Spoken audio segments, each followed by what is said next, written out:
Hernia है तो वरदान साबित होगी hernia herbal diet, hernia herbal therapy और हर्निया हर्बल ट्रीटमेंट।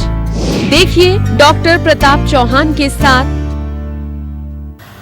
हर्निया एक ऐसी शारीरिक समस्या है जो घातक नहीं होती है, लेकिन अपने आप ठीक भी नहीं होती है।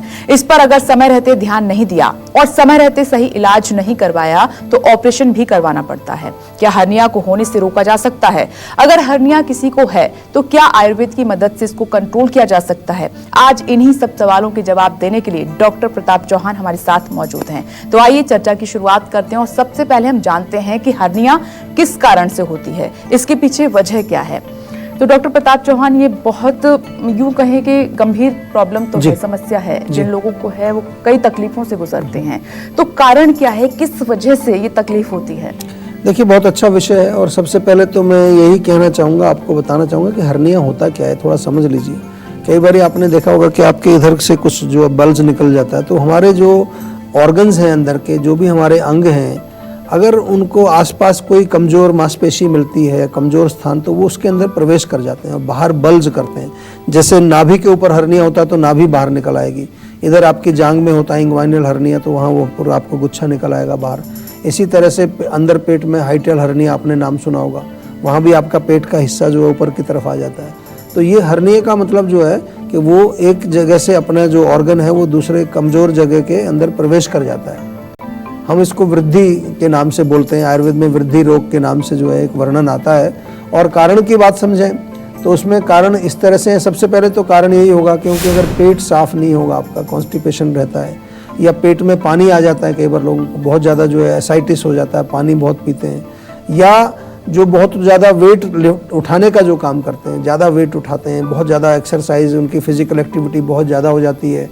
कई बार लगातार अगर पुरानी खांसी आपको हो रही है, खांसते रहते हैं आप दिन भर, उसके कारण भी, खांसने से भी कोई हमारा जो है एक हिस्सा कमज़ोर होकर वहाँ से आंत थोड़ी बाहर आनी शुरू हो जाती है। तो ये अगर हम देखें इस प्रकार के जो कारण हैं इसके, या ड्यूरिंग प्रेगनेंसी अक्सर देखने को मिलता है। अगेन प्रेशर काफ़ी वहाँ पड़ जाता है, तो उसके वजह से एज भी एक फैक्टर है। ओल्ड एज में जा कर के जैसे जैसे एजिंग होती है, शरीर हमारा ढीला होने लगता है, तो वो भी एक कारण बनता है। और एक है कि जब आप टॉयलेट जाते हैं, मोशन क्लियर करने जाते हैं, तो कुछ लोगों को एक आदत है उनकी कि काफ़ी ज़्यादा स्ट्रेन डालते हैं, जोर लगाते हैं काफ़ी, उसके कारण भी कई बार ये चीज़ें देखने में कारण उसका ये हर्निया का ये भी एक हो सकता है। तो जितना हो सके अपने शरीर को नेचुरल तरीके से रखने का प्रयास करना है। उसके ऊपर जो है एक्स्ट्रा बर्डन या एक्स्ट्रा प्रेशर या एक्स्ट्रा दबाव अगर नहीं डालेंगे आप, तो फिर इस तरह की समस्याएं आपको नहीं आएगी। आइए चर्चा को आगे बढ़ाते हैं, हर्निया के बारे में और जानकारी लेते हैं। डॉक्टर प्रताप चौहान, अगर हर्निया हो गया है जी, तो उस सिचुएशन में हम क्या करें और क्या ना करें, किन बातों का ख्याल रखें? देखिए, जैसा मैंने कहा कि ऑलरेडी अगर हर्निया हो चुका है आपको और वो वहाँ बल्ज निकलता है, तो सबसे पहले तो ज़्यादा प्रेशर नहीं चाहिए हमें, पानी ज़्यादा नहीं पीना है, भोजन भी एक बार में ज़्यादा नहीं खाना है। ऐसा भी नहीं करना है कि बिल्कुल नहीं खाना है या कम खाना खाना है, उससे फ़र्क नहीं पड़ेगा। थोड़ी थोड़ी मात्रा में आप कई बार खाना खा सकते हैं। इसके अलावा जो है आपको पेट साफ रखने के लिए हमेशा जो है प्रयास करना है। तो उसमें जो भी आप फाइबर वाली चीज़ें खाएं, मैदे वाली चीज़ें ना खाएं, आप जो है फ्रूट्स खाएं या कुछ जो है ऐसी चीज़ें जिनमें के फाइबर होता है जिससे मोशन क्लियर आपका रहे, उसका आपको ध्यान रखना है। और क्या चीज़ नहीं करनी है, तो वज़न उठाने का अगर आपका काम है तो वहाँ देखना है कि आप उसको शायद ना करें तो ज़्यादा अच्छा है।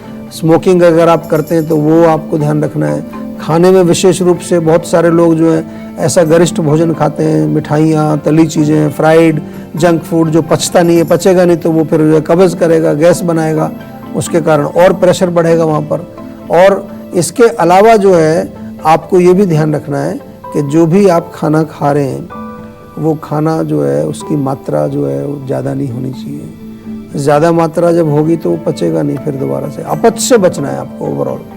और अपना जो रोग जब भी आपको हो जाए ये, तो फिर क्या करना है, ये भी बहुत इंपॉर्टेंट है, डॉक्टर से ज़रूर संपर्क करना है। इसको ऐसे छोड़ना नहीं है, क्योंकि कई बार लोग सोचते हैं कि चलो इससे कुछ प्रॉब्लम तो हो नहीं रही है मेरे को, तो उसको नज़रअंदाज करते हैं, छोड़ देते हैं। हमारे शरीर में कहीं पर भी आपको किसी प्रकार की कोई भी जो है एबनॉर्मेलिटी दिखाई दे, कोई ऐसी चीज़ दिखाई दे जो नॉर्मली नहीं होनी चाहिए, उसको तुरंत जो है डॉक्टर से कंसल्ट करके उसके बारे में ज्ञान प्राप्त करना है आपको। और हमने तो आपको ऐसी सुविधा दी हुई है, आपके फ़ोन के माध्यम से ही जो है हमारे डॉक्टर्स उपलब्ध हैं, उनसे बातचीत करके अपने रोग के बारे में आप जानकारी प्राप्त कर सकते हैं।